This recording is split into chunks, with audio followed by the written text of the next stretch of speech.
We started to cover the lifestyle hit, which is the third hit. And the three areas that we look for are lifestyle are regular exercise, physical exercise. So what Grace was talking about a little bit ago in regards to getting out for the exercise session, that's key. I would encourage you as part of camp meeting to make sure that you're getting your exercise. And of course, a lot of people ask the question, how little exercise can I get and it still be beneficial? And, it's one of those human nature questions. Actually, studies show the more exercise, the better. And 60 minutes of aerobic exercise is really where things start to get very beneficial. And so with individuals with depression and anxiety, we are recommending 60 minutes of aerobic exercise a day. Now, if you're not very fit, and you do a 60-minute run in the morning, which you probably won't be able to do if you're not very fit, how are you going to feel the next day if you do accomplish that? You're going to feel extremely sore, stiff, etc. And so there's a type of exercise that we call intermittent training. It's called, another term for it is interval training, and that actually alternates intense physical exercise with rest. And the rest counts as exercise time because your heart rate is still in the aerobic phase of metabolism. And so normally it turns out to be about 45 seconds of intense exercise alternating with about 30 seconds of rest to keep yourself, and during that rest stage you're able to catch up. You're not going into the anaerobic phase of metabolism. If you get that real deep muscle soreness after an exercise, that means it was no longer aerobic exercise. You went to the anaerobic phase of metabolism, and when you're not very fit, you tend to go into that much quicker. And so the rest phase helps to prevent that, and it actually still is beneficial. In fact, the IT is even more beneficial if you don't go into the anaerobic phase of metabolism. And so we have had, this works not only for people that are not fit, but even for athletes. We've had marathon runners who've not been able to improve their time. They're getting up in age, 35, 40, and they say, there's no way I'm going to be able to improve my time now. We put them on intermittent training, and they have their best time yet. And they can even utilize it during a marathon where they're sprinting, and then they're pulling back. They don't rest all the way, but they will go to a slower jog and go back and forth, and that actually tends to work better. Bicycle champions and endurance bicycling recognize this. That's when they'll get behind the leader, and that's when they're in the rest stage. And then they end up having to lead the pack where they're in the intense exercise stage when all of that wind is coming and they are resisting that, etc. So I would encourage you, do the 60 minutes. Now, the rest counts as exercise time, but go ahead and for optimal health, 60 minutes is important. However, I should mention this, if you don't get at least 10 minutes of intense exercise a day, you are doing yourself some harm. So there may be some days when you think, I can't do it, it's raining, etc. You want to do at least 10 minutes of intense exercise at the bare minimum. And just going out on the beach and running a mile. You can do that in 10 minutes normally, etc. That would be a good way to get started. And then if you have time, of course, do that whole 60 minutes as well. But we can't underemphasize exercise. I'll tell you, when patients come to the treatment-resistant program, this isn't like a typical New Start program that we run for a diabetes program where people are, receiving information and implementing it kind of at their own pace. When they come to our depression recovery program, it's not an option. It's an option for them to come, but once they come, they have to participate. And the reason why we do that is the typical very depressed individual will opt out of everything if they can, particularly if someone else has paid for them to come there. And so in order for them to get better, they do have to get up early. They have to participate in the exercise. And for those that are severely depressed, and if they're able to do so physically, we're at the beginning of the program exercising them 2 to 3 hours a day. And of course, we're wanting to see results in 10 days, but that's how much they're exercising. And then once they go home and they're significantly improved, we can have that 60 minutes a day. So don't think 60 minutes is a lot. If you come to our program with significant depression, you're going to be on more than that. And of course, it'll be supervised and it'll be well done, but you'll experience the significant benefits of that. The other thing we mentioned was fresh air. The fresh air also is important that it come with what we call green spaces. These are places where there's trees and grass and lawns, etc. A number of studies have indicated that city living is an impairment to mental health.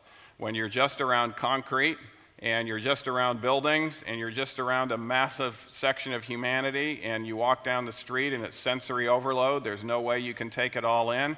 It actually impairs frontal lobe function. It eventually impairs your ability for self-control. There was just a study last week published on it, and it mentions if you do live in a city, like in New York City, live right next to Central Park, where there's miles of green spaces and beautiful places where you can hike, and still perform your exercise and get benefit that way. And so there are some benefits of country living, and particularly in treating anxiety and depression, getting outdoors in nature and having that fresh air. And by the way, the freshest air is where there's a moving ocean surf. You know, if you go out to the beach here, you'll get some fresh air. If there's moving water in general, like waterfalls, or if there's evergreen trees emit negative ions. And these are where your healthiest air is going to be. Waterfalls, etc., will also produce the healthy negative ions that can help the mood.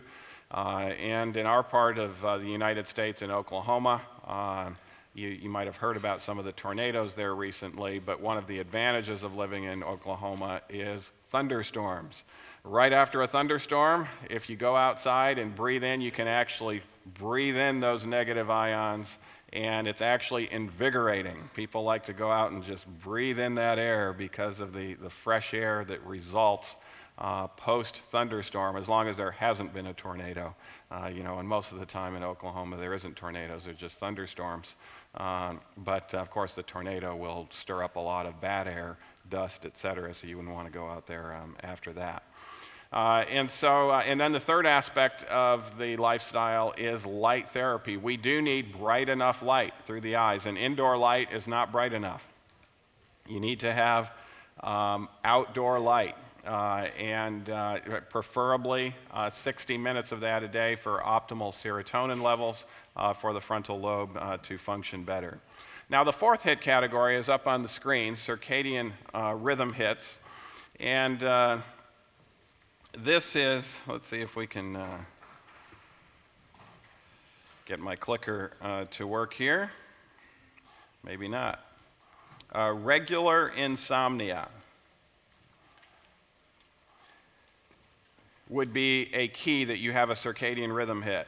If you're sleeping more than 9 hours a day routinely, studies show sleeping more than 9 hours a day is unhealthy, and sleeping over 10 hours a day is unhealthy in virtually every way, for your heart, for your brain, for all sorts of organs. And we mentioned how some depressed people are sleepy all the time. They're wanting to have hypersomnia, not a healthy state to be in. But if you're also sleeping less than 6 hours a day routinely, that's not healthy. And of course, many depressed people have insomnia, or they have early morning awakening, etc.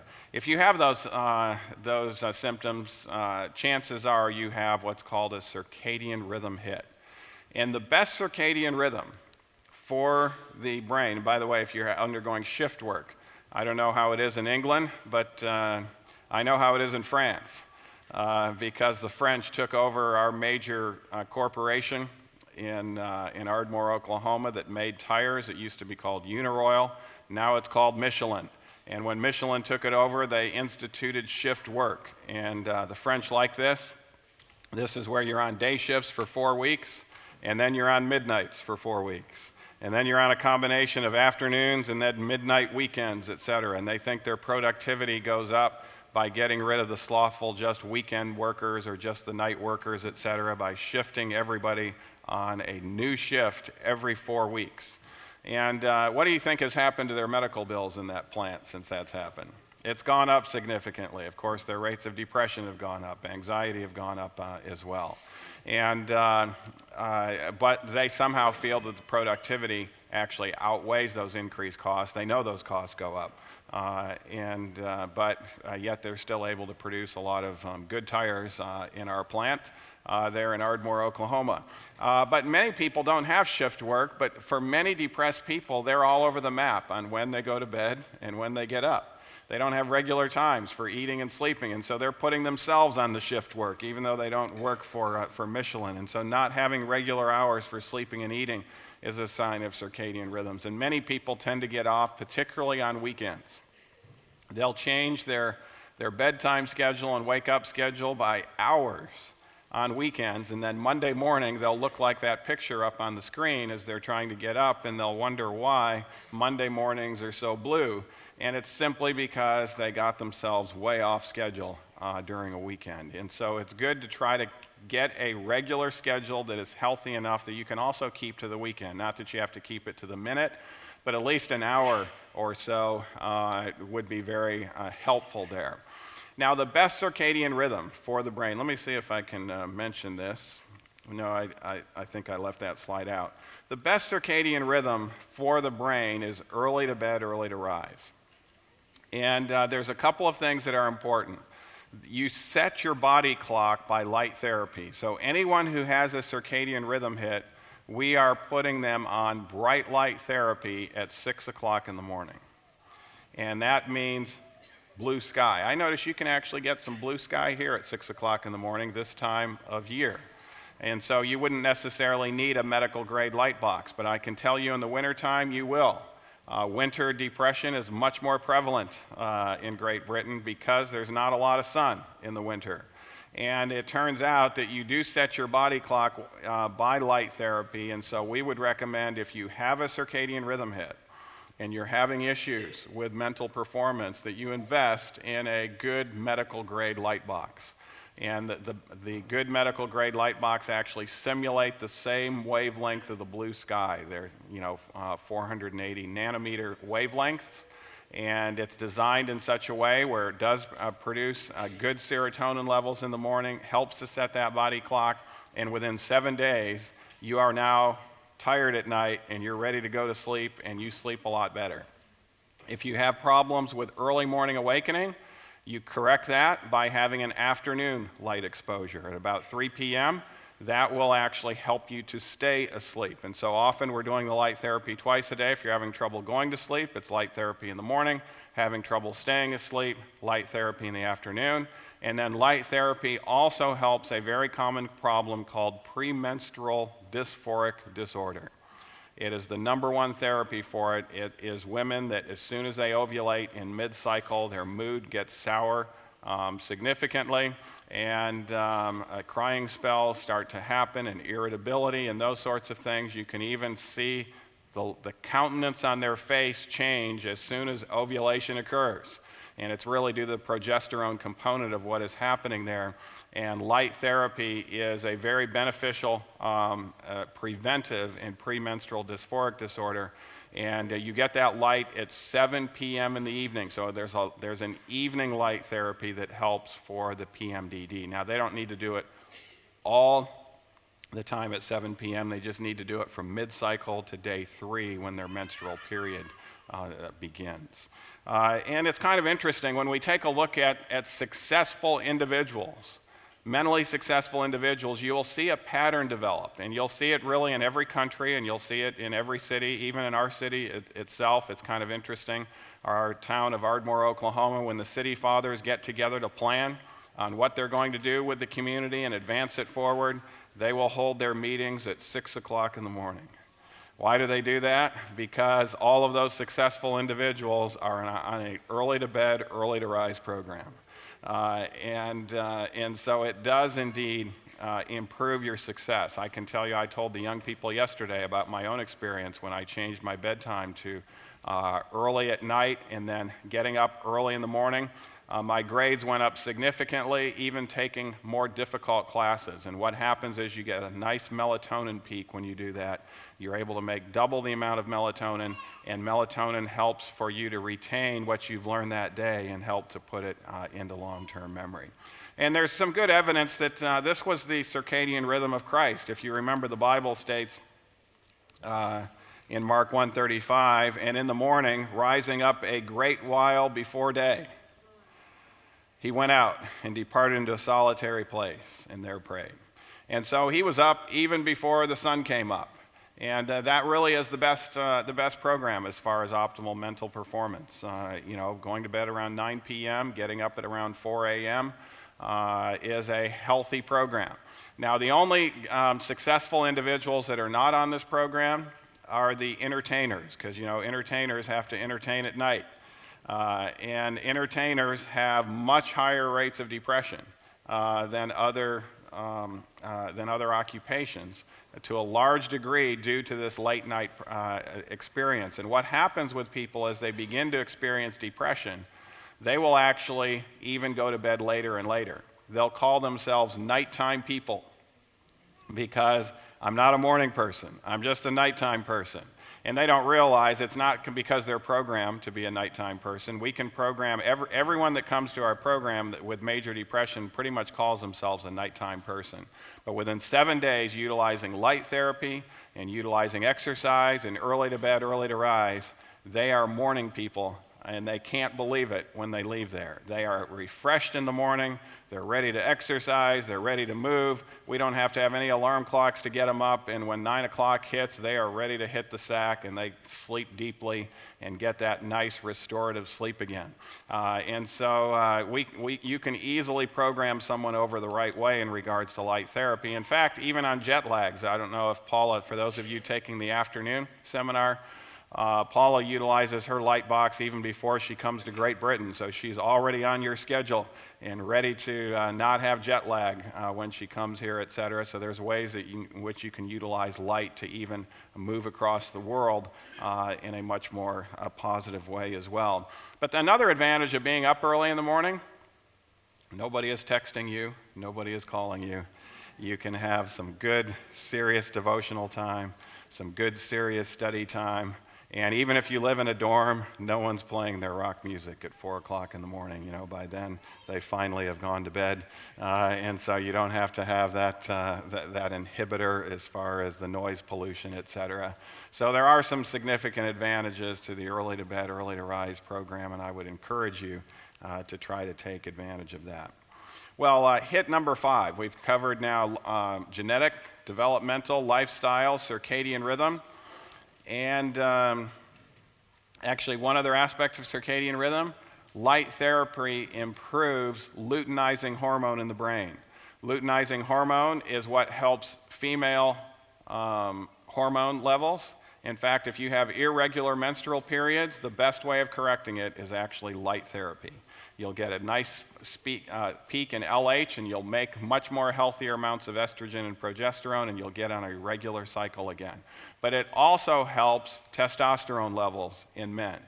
Many males think that, by the time they're age 50, testosterone levels are dropping. They're starting to have problems with erectile dysfunction and fatigue and loss of muscle mass, and then their doctor measures their testosterone level and says it's on the low side of normal, and then pretty soon they're being loaded up with testosterone shots, which increase their risk of prostate cancer and liver tumors, and also increase their irritability.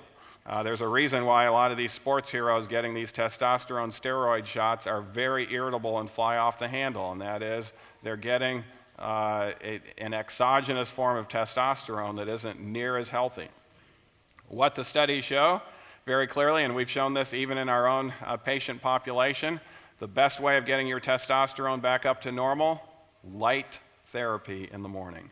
By peaking that LH, your testosterone levels go up, your muscle strengthening ability goes up, and of course the erectile dysfunction gets better. And this is why in the agricultural era, in fact, my wife was touring yesterday the town of, what's the one that has a castle not too far away from here on the coastline? Conway, that's it, Conway. She was over in Conway, and one of the houses there that is available, in fact, if you get your ticket to go into the Conway Castle, you also can tour this house. But in this house, there was a man that was 70 years of age who fathered his first 7 children, starting at age 70 and 71. And I can tell you, in yesterday's agricultural era, that wasn't necessarily unheard of. Because of the agricultural era, men were getting out early in the morning. They had that early light therapy, etc., and there was no need for Viagra commercials and things of that nature. And of course, will Viagra improve fatigue levels? Will it actually improve muscle mass? It won't do any of those things. It just works on the end organ. And by the way, when you're overworking the end organ, that will decrease testosterone levels as well. The ideal time period as far as actual, in fact, there's more studies being done on this. The ideal time period for sexual relations is 1 out of every 7 days. And if you're doing it more often than that, you are going to impair your testosterone levels over time and cause some issues that way as well. And many males are totally unaware of this. They'll think that you have to have more sex in order to have more mental health. Not true at all. And in fact, unfortunately, there are even young people. We had a young person come with severe depression, 20 years old. He was masturbating 7 times a day. I mean, of course, there was pornography involved and all of this sort of thing as well. And somehow he thought that he was reading on the internet that this was a healthy thing to do. This is an extremely unhealthy thing to do. And it produces all sorts of significant problems. And of course, he was getting into the self-harm and self-mutilation and all sorts of complications of this sort of thing. And now you'll even find it on the internet, the studies showing that those individuals need to reboot. By rebooting, that means no sexual relations for 90 days. And they'll have a very positive experience in regards to mental health. And so in general, our society is way overdoing it. We're in a very oversexed society, and it's producing its problems in regards to a number of issues, including hormone levels. Well, this leads us into the addiction. This is the number 5 aspect of things that can adversely affect mental health. Alcohol. Of course, is an addiction that can adversely affect mental health. And this problem is way too common, particularly in this society. You know, in America, 40% of the individuals in America don't drink alcohol at all, not even in New Year's, etc. That's still not as much as it should be. But even in America, alcohol is the 3rd leading cause of death. Of course, it causes significant mental health issues as well. And unfortunately, it's often associated in this day and age, even with religion. I actually practice at a Catholic hospital that's run by an order of nuns called the Sisters of Mercy. And the head sister, who owns a number of hospitals in St. Louis and throughout the region, is actually a very profitable hospital system. Read our book Proof Positive lately, that is over in the ABC. And in that book, we have a chapter called Want a Drink? ? And we go into the benefits and the risks of drinking. And it is true that if you drink enough alcohol to get cirrhosis of the liver, you only have a 20% chance of dying of heart disease compared to someone in the general population. But of course, it's not the best way of preventing heart disease. There's far better ways of preventing heart disease and far more effective ways, but why trade the number 1 cause of death for the number 3 cause of death? And then we go into the problems with alcohol in moderation and what it can do with the brain, etc. And she ended up buying, as a birthday present, that book for every one of her hospital administrators. She told me at a board meeting that she gave it to an order of nuns who is trying to change the Catholic stance on alcohol. She says alcohol has been a major problem for our people. It's almost part of our religion, drinking, and there's so many family issues, so many other issues, so many mental health issues, so many physical issues. We need to do something about this, and your book needs to go far and wide. And so, again, the health message is the entering wedge, even among individuals that are not of our faith. Narcotics, of course, suppress the frontal lobe of the brain, are also addictive. And of course, people are on these pain medicines for all sorts of things, even arthritis. You should not be on pain medicine for arthritis. The only time you might utilize pain medicine for arthritis if you have gout, but gout does not last forever. It lasts for a few days, and that's the most severe form of arthritic pain. But what happens is when people are on narcotics is it relieves their pain at first, but then it gets to the point where it doesn't relieve it at all, and they have just as much pain as they did before, and now they're on narcotics, and then they're having to have higher doses, and it suppresses the frontal lobe, and it induces depression and anxiety and irritability, etc. And it's much better for them to learn to cope with the pain in most instances. Benzodiazepines, also highly addictive drugs, and these are used often by physicians to help with anxiety. This is not the treatment of choice for anxiety. It's going to worsen anxiety in the long run.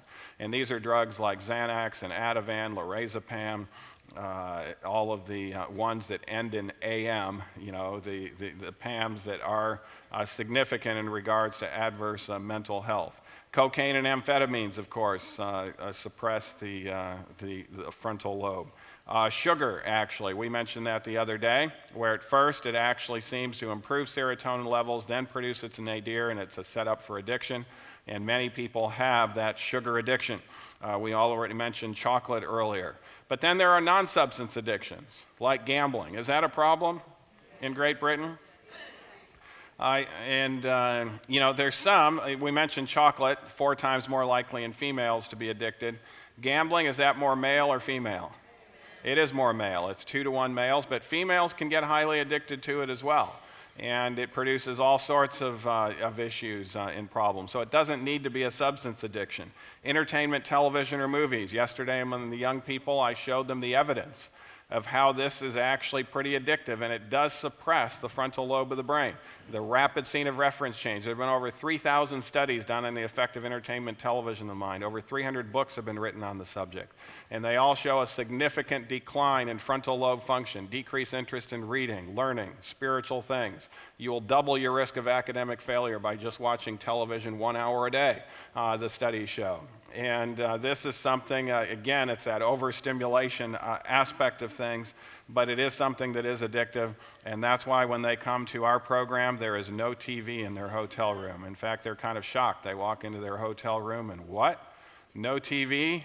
And I'll tell you what else there's also no of as well. There's no PSP or video games. And of course, those also can cause frontal lobe suppression. There's no entertainment internet, which is also an issue. And of course, Facebook. Do you know how many hours our college young people are spending on Facebook and Twitter per day on average? 3 hours. 3 hours per day. It's significant. And, a study was done just 2 weeks ago and published on this. Do you know what it's a hotbed for? It's a hotbed for narcissists. Narcissists tend to go and get attracted to Twitter and Facebook. These are the very arrogant and prideful, and they try to shape perceptions of others over what they are like by creating their own pages, etc. And they're very interested in what others think of them, and they're very interested in what kind of like they got from this post, etc. And they're constantly looking at others, etc. And it's actually a setup for mental health issues. It is not that we can't use it for some good things, but if you're spending more than 3 to 5 minutes a day on Facebook and Twitter, you've got an issue. You ought to be able to do what you need to do on that very quickly and get off of it. And this is where we lead to one of the most rapid rising addictions in the Western world. It's called a techno-addict. Techno-addict has been shown to be as harmful to the mental health as actually being an alcoholic in a recent study. And a techno-addict is someone who is in an engaging meeting. They might be even in this meeting. Or they're at an engaging social event where they're, eating at a dinner table with some interesting people. But instead, they are withdrawn from the situation and they're texting somebody who's far less interesting in another place, or maybe even in the same room that's across there. It's called a techno addict, and it is a significant issue today.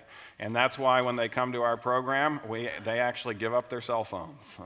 And we do allow them to have them for a few minutes a day at a certain time in the evening to be able to get into contact with their relatives, etc. But they need to be withdrawn from these things, and it actually produces some very positive results. So you may not spend all of the money to come to our program, but you can take advantage of it by maybe giving up some of these gadgets themselves. And for some individuals that have such an addiction to it, we have them get a cell phone that there's no smartphone.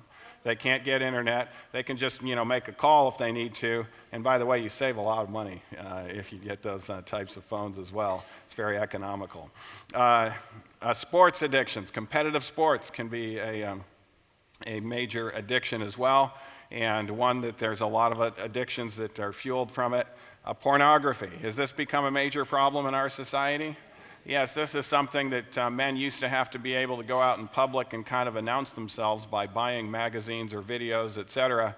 And now, of course, it can be done in private with 3 clicks with the mouse, etc. And it's a major issue. Studies show that studies are very clear. Dr. Zillman and others state that the negative effects of pornography on the frontal lobe of the brain has been more consistently proven than the links between smoking and lung cancer.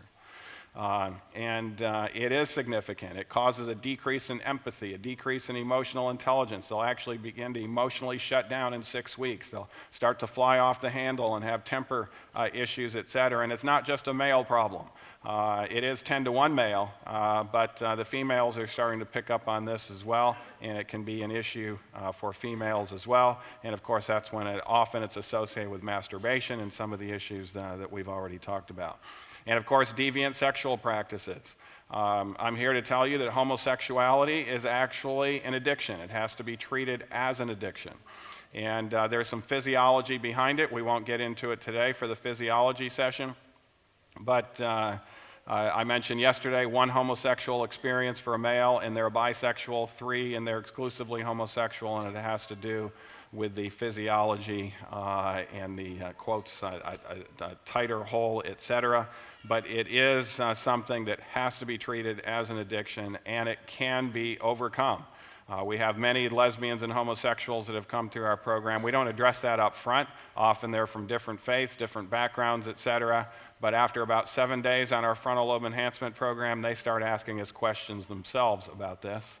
And they start recognizing that this may not be the best lifestyle, and what do we think about it? And then we show them what the science actually shows, which is being suppressed in our society today. One study was published not long ago showing how a homosexual longevity of a homosexual is significantly decreased. Depression rates are increased, etc.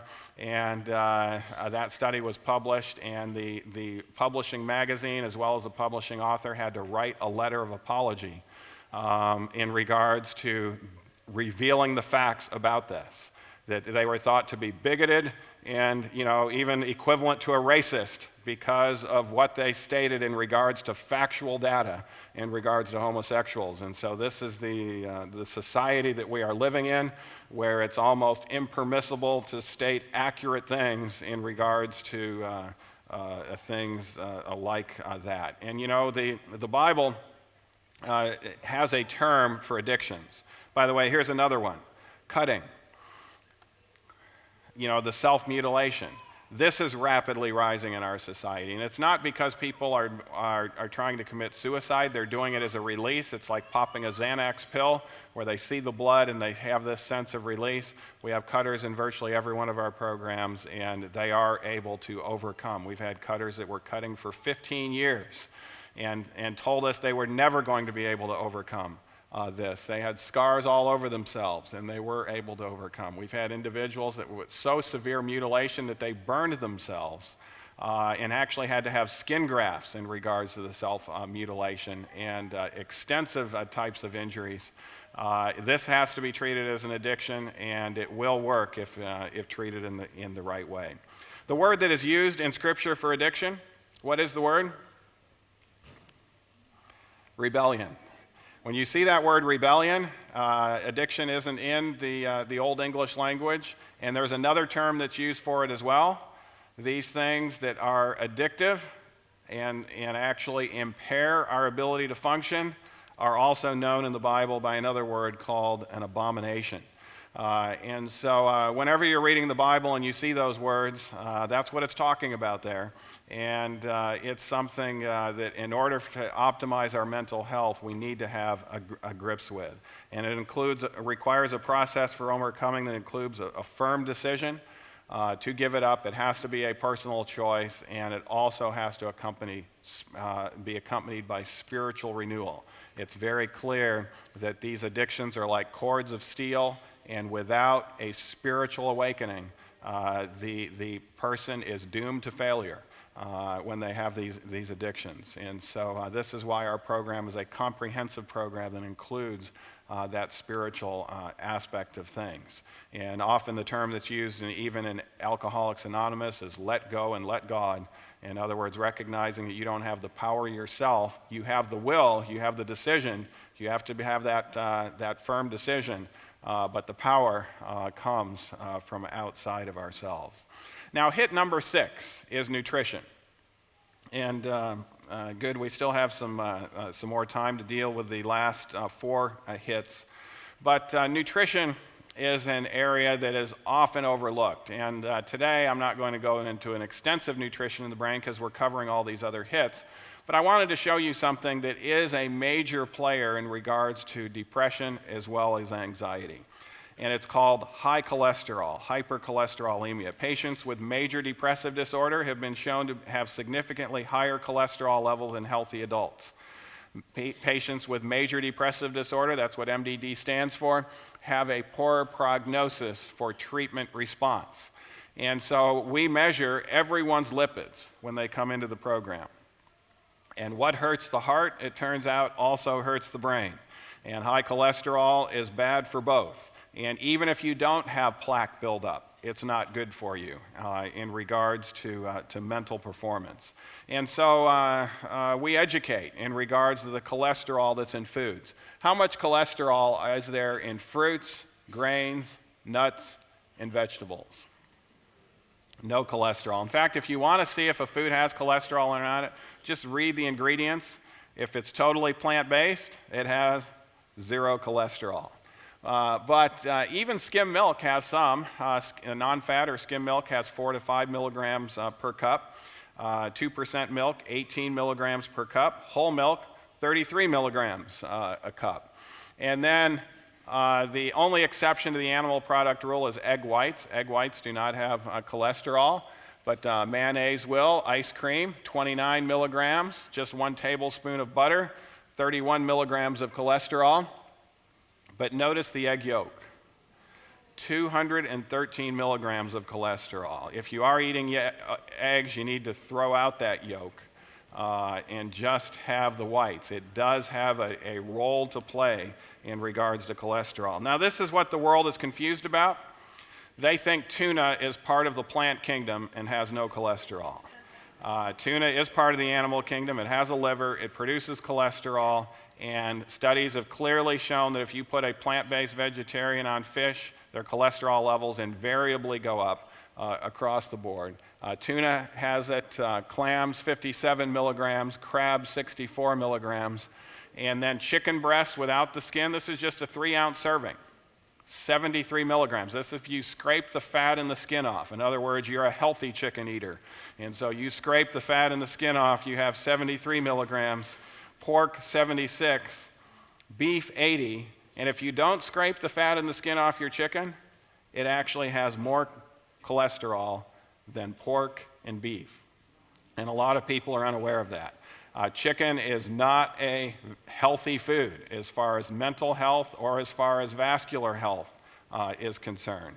And it's been way overrated as somehow being very superior to other forms of meats.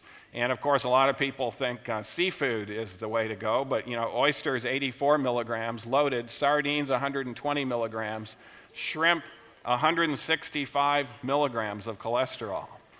And I met someone the other day, the patient, that said, I'm on a seafood diet. And I said, what does that mean? He says, when I see food, I eat it. And of course, that's a setup for disaster in regards to physical and mental health. Then when you get to the organ meats, it's very loaded. Kidney, 329 milligrams of cholesterol. Liver, 410 milligrams. Caviar, 500 milligrams of cholesterol. And if you see anyone feasting on beef brains, you have to wonder about their intentions.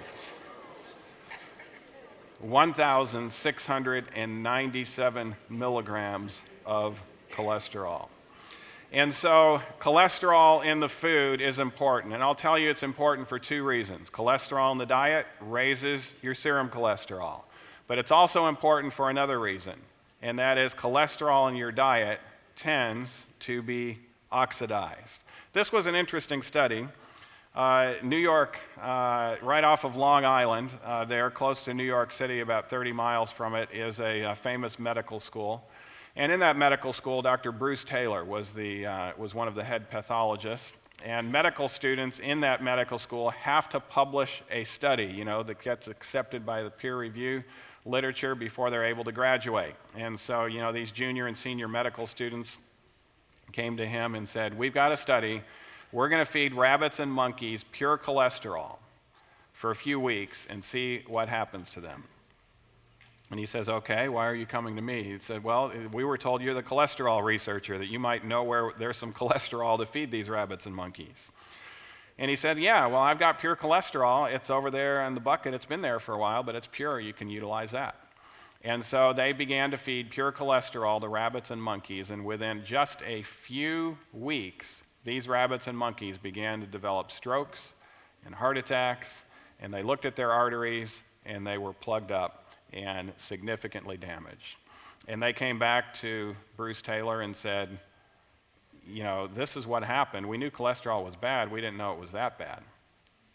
And he scratched his head and says, cholesterol is bad, but you're right, it shouldn't have been that bad. And he began to think about that bucket that he had given them. It didn't have a lid on it. It had been exposed to the air, and it had become oxidized. And so he decided to feed cholesterol that had never been exposed to the air to rabbits and monkeys. Now he was doing the study. And those rabbits and monkeys did not develop any vascular damage from non-oxidized cholesterol. Then he found out, he was looking to see how fast the damage was done. Oxidized cholesterol fed to rabbits and monkeys produced dramatic vascular damage within 24 hours of consumption. It doesn't take long for it to occur. And then he thought, well, this is pure cholesterol. What about foods? So he began to feed foods to monkeys. And 24 hours later, he would go in and count the dead cells in their aorta. And he was able to differentiate the foods that were most harmful to the arteries. And actually, we now know, to the brain as well. What foods do you think were the most harmful? Most harmful to your blood vessels, or at least in this study it was to the monkey aortas, but we know that it would also be for us. Custards. Now, what are custards? That's where milk, sugar, and eggs are mixed up together. And when you mix cholesterol into a sugar environment, you're going to heavily oxidize it. And what's the most commonly consumed custard? I don't know if it's the most commonly consumed in Great Britain, but it's the most commonly consumed in America. It's good old-fashioned ice cream, loaded with oxidized cholesterol. And this is why, if you're going to be eating ice cream, you want to eat ice cream that has no cholesterol. Now they have Tofrutti and Rice Dream, etc. And one of our board members of Weimar, he's a food manufacturer. He has now produced 32 flavors of a new form of ice cream. It's actually better ice cream than I've ever had. It's even better than any dairy ice cream.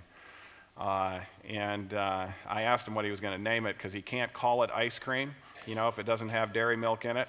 And it's not a soy-based or a rice-based, it's actually an oatmeal-based ice cream, very creamy, and the name of it is, we can't say it's ice cream.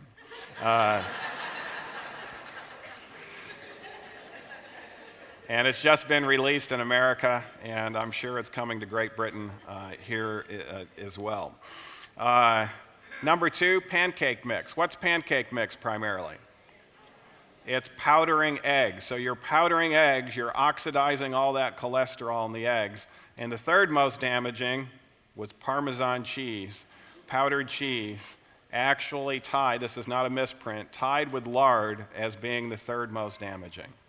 Now, the study by Bruce Taylor explained a couple of other things. We've known for years, based on the Western Electric study by Jeremiah Stamler, that the cholesterol you eat in your diet is an independent risk factor for heart disease and stroke, regardless of what your serum cholesterol is. So it raises your serum cholesterol, that's a risk factor. And then an additional risk factor is dietary cholesterol. Now we know why, because the oxidization.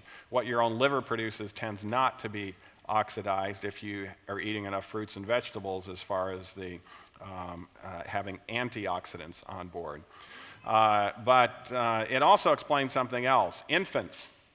In Louisiana, they did a study on a number of infants that died either from auto accidents or other causes, SIDS, et cetera, and they found out that some infants, in fact, I should mention this, some mothers, the way they eat, they're eating at McDonald's and they're eating all this saturated fat and cholesterol, they actually have more cholesterol in their breast milk than what cows have in their milk. Which infants do you think began to have the fatty streaks, damaged arteries in infancy? Those consuming cow's milk or those consuming human breast milk? Well, you'd think maybe the human breast milk if the cholesterol content was higher in the human breast milk. But actually, it wasn't the case.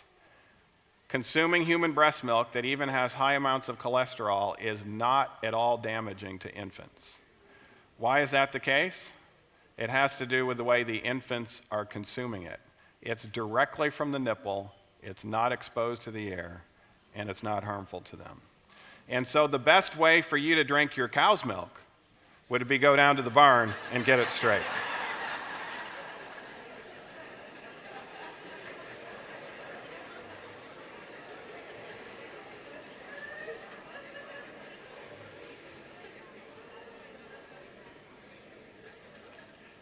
Genesis chapter 1, or where the scientists are heading to in all of this, the best diet for man. And God said, "Behold, I have given you every herb-bearing seed which is upon the face of all the earth, every tree in which the fruit of it, and tree yielding seed, to you it shall be for what? Food." And the other advantage, we haven't talked about arachidonic acid. Arachidonic acid does induce depression, anxiety, irritability, and arachidonic acid, it primarily is in meat foods, not so much dairy, but it is in meat foods, and it's one of the reasons, an additional reason why a plant-based diet will improve your mood. This study was done even in Seventh-day Adventists in Arizona. The recent study was done on Seventh-day Adventists in Arizona, taking a look at anxiety scores, coping skills, et cetera, and they found it to be directly related to the diet of the Seventh-day Adventists. They were much more able to cope with things when they were on a plant-based diet. They had better mood, et cetera.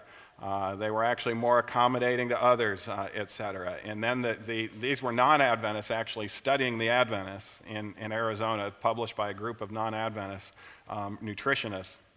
They were studying Adventists because of the differences in diet. You'll see more differences in diet among Adventists than virtually any other group of people. I don't know if you've noticed that, being a Seventh-day Adventist, that your diet may not be at all similar to other people in the church, et cetera. But because there's differences, you want to be able to study those, the differences that result in that. And then they did a study where they put people on a plant-based diet for just 14 days. It was a 2-week study, and they found their anxiety and depression scores significantly improved in their coping skills just by one dietary change. And so it does make a difference. Nutrition does have a role to play. And of course, Daniel gives us evidence of this. It says, Daniel purposed in his heart that he would not defile himself with the portion of the what?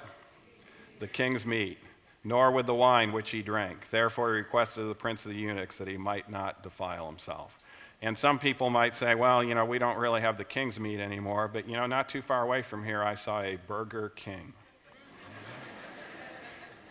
And I notice you even have Dairy Queen here as well. So the imperial food is still around, and the king's meat is still around. But Daniel said, no, just give me a plant-based food.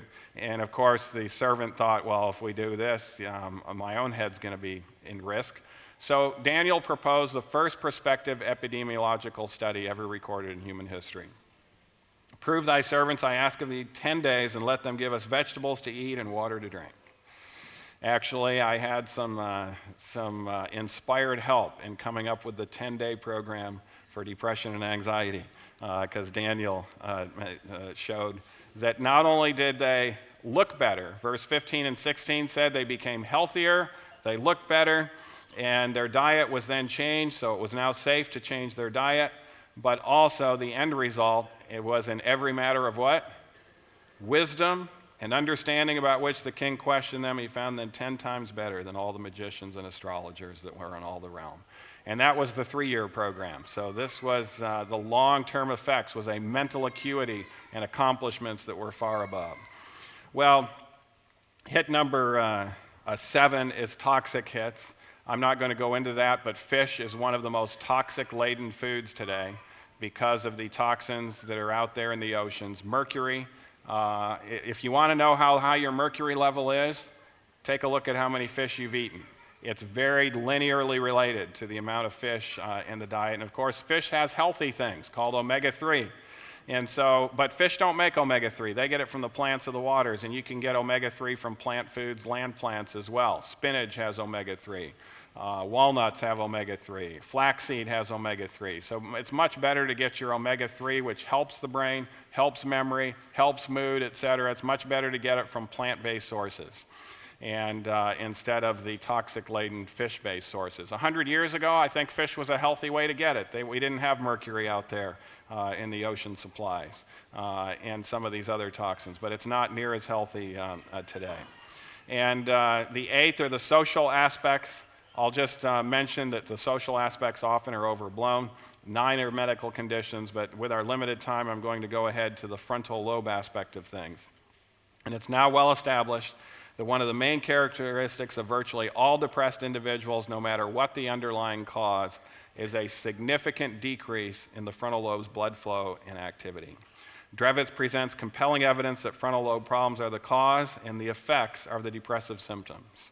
And so to get the brain functioning better, we have to improve the frontal lobe of the brain.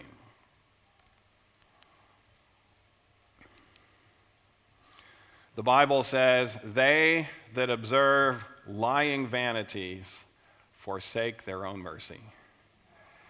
I mentioned how entertainment television, which is just a bunch of acting, lying vanities is what it is, suppresses the frontal lobe of the brain. You know, here we are living in a time where there are more fun things to do than ever before in human history, but yet we have more depression than ever before in human history. It should help us to realize that a lot of these fun things are not antidepressants, they're not depression preventives, they actually can end up inducing depression. And this was actually Jonah's statement that tells us why Jonah disobeyed the Lord, what led him to that in his prayer of repentance.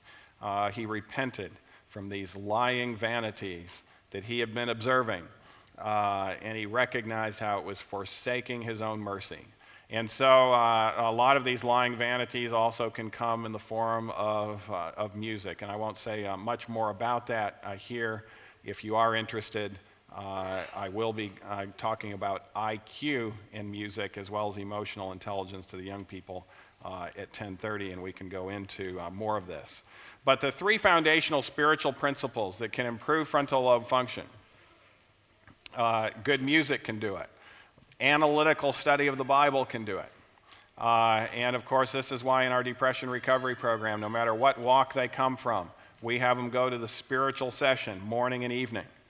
And of course, we will be utilizing Bible, etc. And you might ask, well, what about the atheists that come to our program? Often this is what I'll ask the atheists, because some of them will try to get out of it and say, you know, I really don't believe in God, and I know I read your material that this was going to be spiritual based. We tell them that there's going to be a spiritual component.